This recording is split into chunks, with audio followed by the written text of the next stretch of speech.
문재인 대통령이 임기 마지막 해를 맞이했습니다. 마지막까지 코로나 위기를 극복하고 글로벌 선도국가의 위상을 만들겠다는 의지를 보였습니다. 이광빈 기자입니다. 문재인 대통령의 최근 국정 운영 지지율이 다시금 40% 선을 회복했습니다.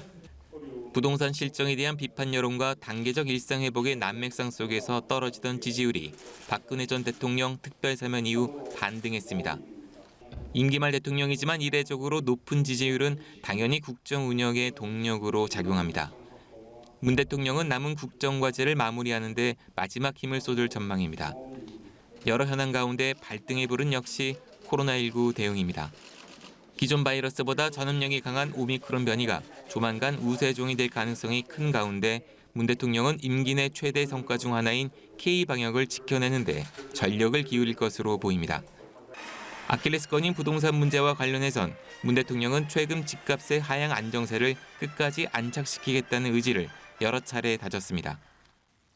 정부는 최고의 민생 과제인 주거 안정에 전력을 다하여 부동산 가격의 하향 안정세를 확고한 추세로 정착시키고 주택 공급에 더욱 속도를 내겠습니다.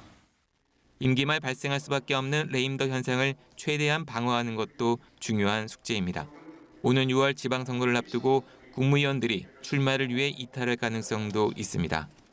한반도 교착 상태 타개는 문 대통령이 마지막까지 포기할 수 없는 과제입니다. 한미 간 조율이 거의 끝난 것으로 알려진 종전선언을 북한에 제안하며 돌파구를 찾으려 할 것으로 보이는데 호응이 올지는 미지수입니다. 대선이 다가올수록 현 정권과 더욱 차별화할 것으로 보이는 더불어민주당 이재명 대선 후보와의 관계를 어떻게 설정할지도 주목됩니다.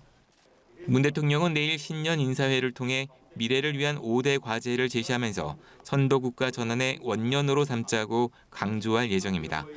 연합뉴스 TV 이광빈입니다.